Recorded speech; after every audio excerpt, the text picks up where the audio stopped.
Toute l'actualité du continent africain, c'est maintenant. Merci d'être des nôtres et sans plus tarder, place au sommaire.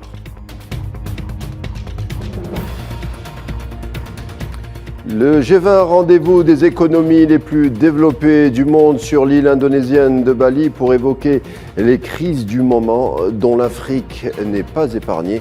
À titre d'exemple de la crise alimentaire, un sujet concernant cette thématique vous sera proposé dans un instant.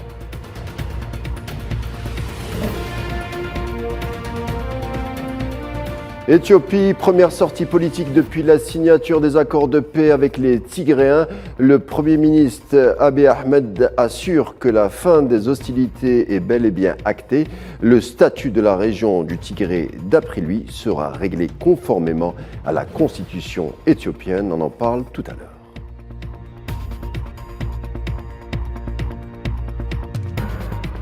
Les affrontements continuent entre l'armée et les rebelles du M23 dans l'est de la République démocratique du Congo qui ont provoqué la fuite de milliers de déplacés vers Goma au moment où arrivait dans la ville l'ex-président kényan et facilitateur Uhuru Kenyatta.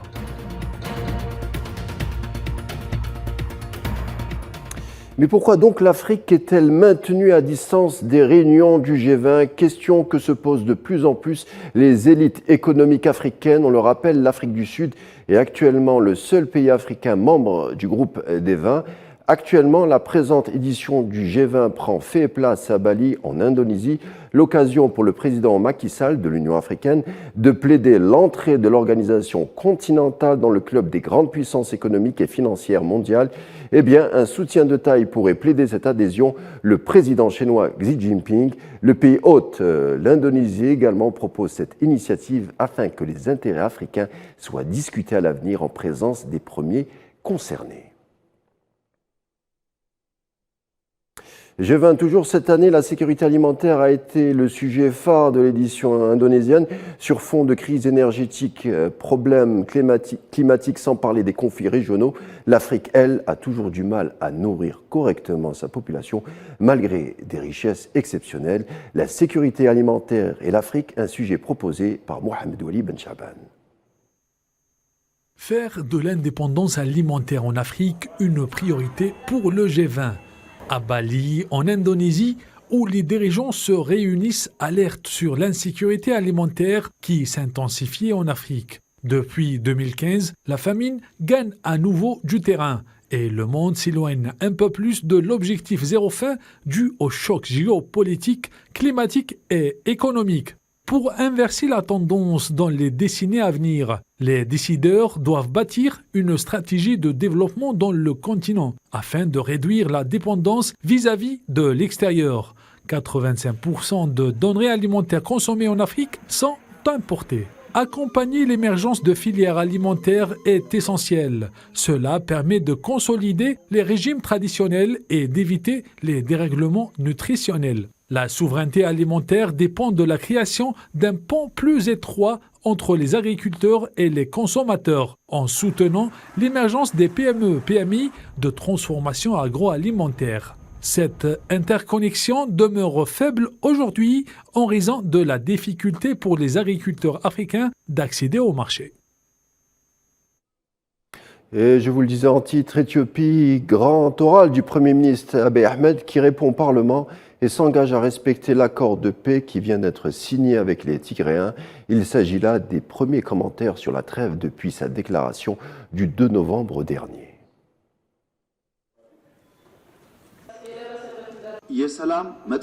Il n'y a pas de bonne guerre ou de mauvaise paix. La guerre est toujours mauvaise, même si vous gagnez. Vous tuez des gens et crachez des dollars. Il n'y a aucun profit à faire. Nous avons fait le premier pas. Nous avons discuté, convenu et signé. Nous devons tenir notre parole en faisant de notre promesse de paix une réalité.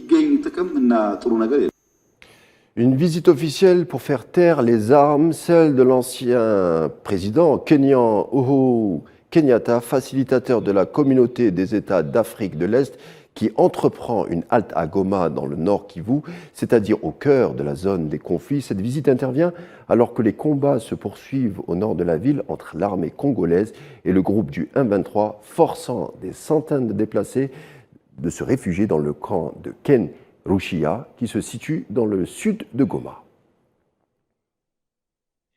Looking forward, and the message that we have today is that Le message que nous voulons passer est le suivant. who currently bear arms should Tous les lay groupes those armés arms doivent down déposer leurs armes et choisir la voie de la paix et le dialogue. of peace through dialogue, because there is nothing Rien ne peut être gagné par la force d'une arme.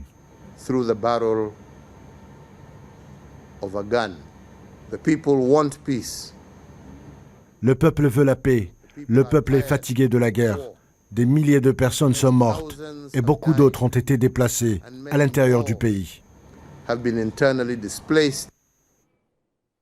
Volet sécuritaire au sein du continent avec tout d'abord l'armée ivoirienne qui compte retirer progressivement ses troupes au Mali déployées au sein de la MINUSMA, la mission de paix de l'ONU, un retrait qui devrait être total d'ici le mois d'août de l'année prochaine.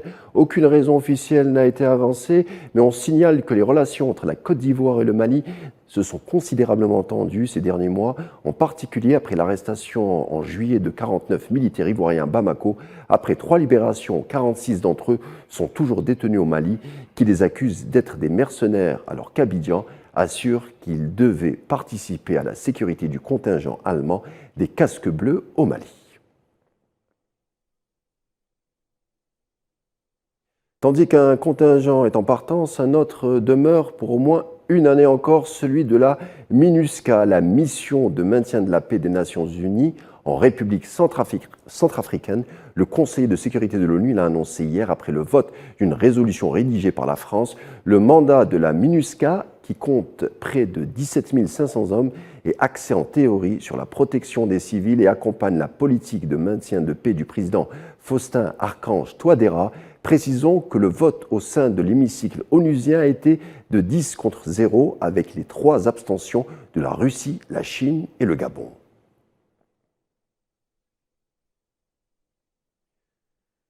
Plus proche de nous cette fois, puisqu'on va parler de la Tunisie qui se voit accorder un don de 100 millions d'euros de l'Union européenne.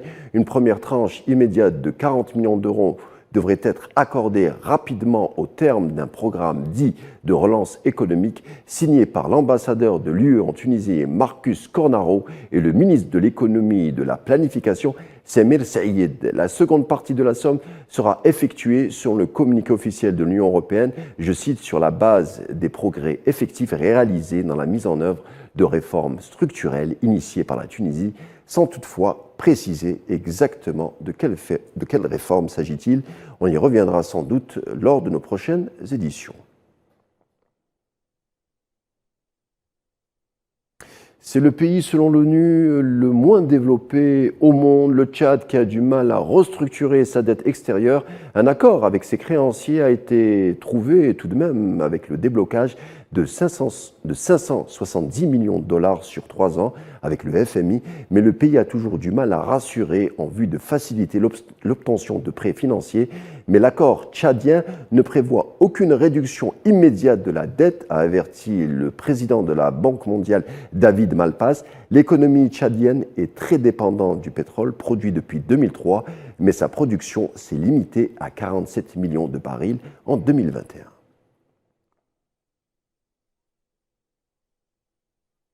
La NASA, l'agence spatiale américaine, va ouvrir sa première antenne en Afrique. La construction d'une station terrestre devrait débuter prochainement dans la région de Karoo, en Afrique du Sud.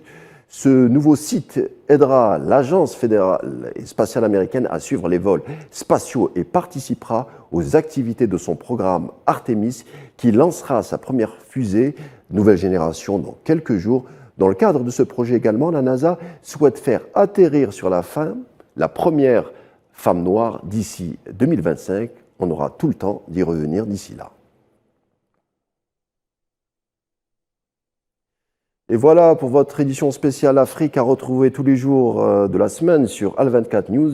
Demain, c'est Tinhinan Makassi qui reprend le relais. Et pour ma part, je n'ai plus qu'à vous souhaiter une agréable soirée, un bon week-end et vous dis à dimanche.